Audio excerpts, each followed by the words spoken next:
kelas 11 IS. Nah, pada video kali ini kita akan membahas lanjutan dari video sebelumnya. Pada video sebelumnya kita sudah membahas tentang pertumbuhan ekonomi. Pada video kali ini kita akan membahas tentang pembangunan ekonomi. Sudah siap untuk belajar hari ini? Simak videonya dengan baik ya. Check this out.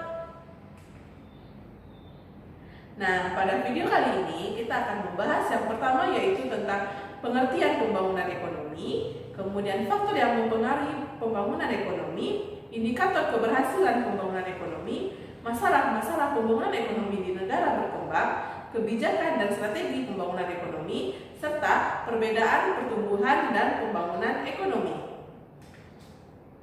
Yang pertama, kita akan bahas tentang pengertian pembangunan ekonomi. Pembangunan ekonomi adalah pertumbuhan ekonomi yang diikuti perubahan-perubahan dalam struktur ekonomi dan corak kegiatan ekonomi. Pembangunan ekonomi merupakan suatu usaha untuk meningkatkan atau mempertahankan pendapatan per kapita dengan tetap memperlihatkan tingkat pertumbuhan penduduk dan perubahan dasar pada struktur ekonomi. Maka dari itu, pembangunan ekonomi berkaitan dengan banyak komponen, menyangkut berbagai aspek kehidupan bangsa dan membutuhkan jangka waktu yang panjang. Nah, kalau gitu, apa ya faktor-faktor yang mempengaruhi pembangunan ekonomi? Yang pertama ada sumber daya alam. Jumlah sumber daya alam yang melimpah disertai pemanfaatan yang tepat akan mendukung percepatan pembangunan ekonomi suatu negara, sehingga pembangunan ekonomi negara tersebut cenderung stabil. Yang kedua, sumber daya manusia. Sumber daya manusia merupakan pelaku utama dalam kegiatan perekonomian. Penggunaan sumber daya manusia yang disertai pembagian kerja dan penentuan skala produksi yang tepat dapat mendukung pembangunan ekonomi suatu negara. Yang ketiga, ada modal. Modal merupakan persediaan faktor produksi yang dapat digunakan untuk menjalankan proses produksi dalam suatu negara. Modal akan dibelanjakan dalam kegiatan investasi, sehingga dapat melakukan pembangunan ekonomi. Yang keempat, teknologi dan kewirausahaan. Keberadaan teknologi mampu mendukung efisiensi dan efektivitas produksi. Semakin tinggi teknologi, kuantitas dan kualitas produksi akan semakin meningkat. Dan semakin banyaknya masyarakat yang mau berwirausaha dapat membangun sebuah negara dalam kegiatan ekonomi. Yang kelima, sistem sosial dan sikap masyarakat. Sistem sosial dan sikap masyarakat memegang peran yang penting dalam menciptakan pembangunan ekonomi. Sikap masyarakat yang masih tradisional dapat menjadi penghambat dalam pembangunan ekonomi suatu negara. Kemudian, untuk menilai keberhasilan pembangunan ekonomi suatu negara, ada dua indikator keberhasilan pembangunan ekonomi. Yang pertama ada indikator moneter dan yang kedua ada indikator non-moneter. Indikator moneter terdiri dari pertumbuhan PDB meningkat. Pembangunan ekonomi dikatakan berhasil apabila ada peningkatan PDB dari tahun ke tahun. Yang kedua, indikator moneter yang kedua yaitu pendapatan per kapita meningkat. Pendapatan per kapita menggambarkan hasil pembangunan karena memperhitungkan jumlah penduduk dan mencerminkan kesejahteraan suatu wilayah. Selanjutnya ada indikator non-moneter. Nah, indikator non-moneter terdiri dari indikator sosial. Indikator sosial digunakan untuk mengukur keberhasilan pembangunan ekonomi meliputi pendidikan dasar, kesamaan gender, penurunan kematian balita dan bayi, serta tingkat kesehatan. Indikator non-moneter yang kedua yaitu indikator kualitas hidup masyarakat. Indikator kualitas hidup masyarakat mengukur kesejahteraan masyarakat melalui angka kematian bayi, angka harapan hidup, dan persentase tingkat melek huruf. Yang ketiga, indikator pembangunan manusia atau IPM. IPM merupakan gabungan dari indeks harapan hidup, indeks pendidikan, dan indeks standar hidup yang layak. Yang keempat, indikator campuran. Merupakan indikator yang dikembangkan oleh Badan Pusat Statistik atau BPS yang disebut Susenas Inti.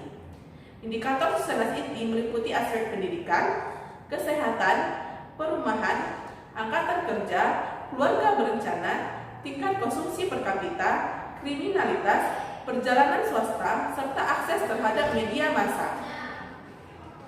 Dalam menjalankan pembangunan ekonomi, ada masalah-masalah yang dihadapi setiap negara, terutama negara berkembang. Berikut beberapa masalah yang dihadapi oleh negara-negara berkembang dalam pembangunan ekonomi. Pertama, kemiskinan dan ketimpangan distribusi pendapatan. Kemiskinan umumnya disebabkan oleh ketidakmampuan masyarakat memperoleh pendapatan yang cukup untuk memenuhi kehidupan mereka, serta adanya ketimpangan distribusi pendapatan pada daerah di dalam sebuah negara. Yang kedua, pengangguran.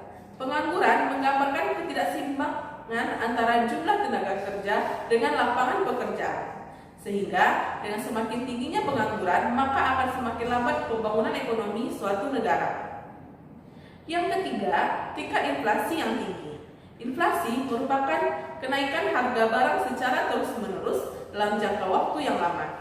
Jika harga barang naik, sedangkan pendapatan penduduk tetap, maka masyarakat tidak mampu memenuhi kebutuhan hidupnya.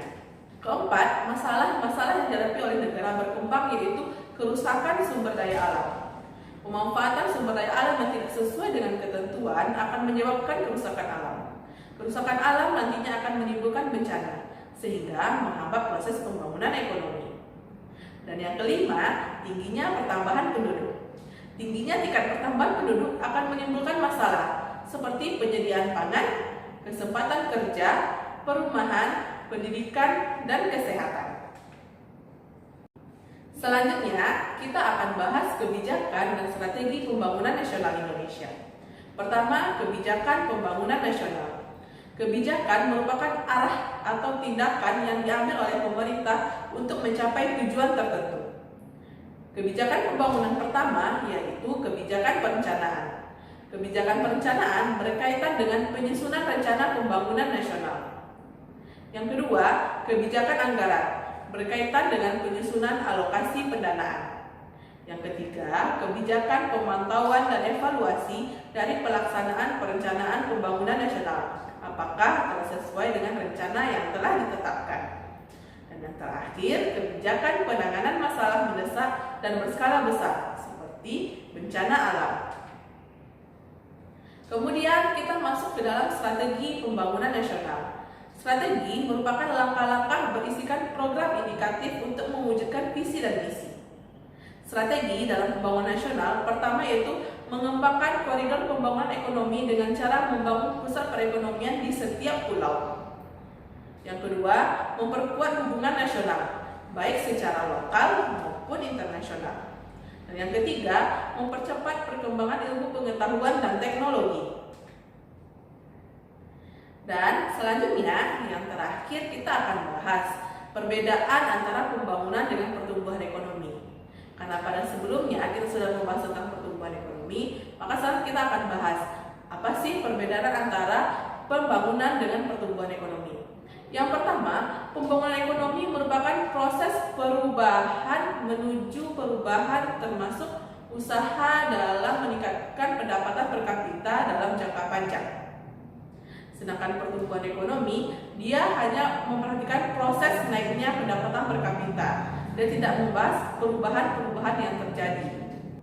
Yang kedua, pembangunan ekonomi memperhatikan pemerataan pendapatan dan pemerataan pembangunan serta hasil-hasilnya. Sedangkan dalam pertumbuhan ekonomi, dia tidak memperhatikan pemerataan pendapatan. Yang ketiga, pembangunan ekonomi memperhatikan pertambahan penduduk. Sedangkan dalam pertumbuhan ekonomi tidak memperhatikan pertambahan penduduk. Yang keempat, pembangunan ekonomi meningkatkan taraf hidup masyarakat. Sedangkan pertumbuhan ekonomi belum tentu dia mengindikasikan peningkatan taraf hidup masyarakat. Dan yang terakhir, pembangunan ekonomi dan pertumbuhan ekonomi selalu berjalan beriringan. Sedangkan pertumbuhan ekonomi belum tentu disertai dengan pembangunan ekonomi. Nah, sekian materi kita pada video kali ini. Teacher yakin Anda semua dapat memahami materi pada video ini. Terima kasih dan sampai jumpa pada video selanjutnya. Semangat belajar dan salam hebat!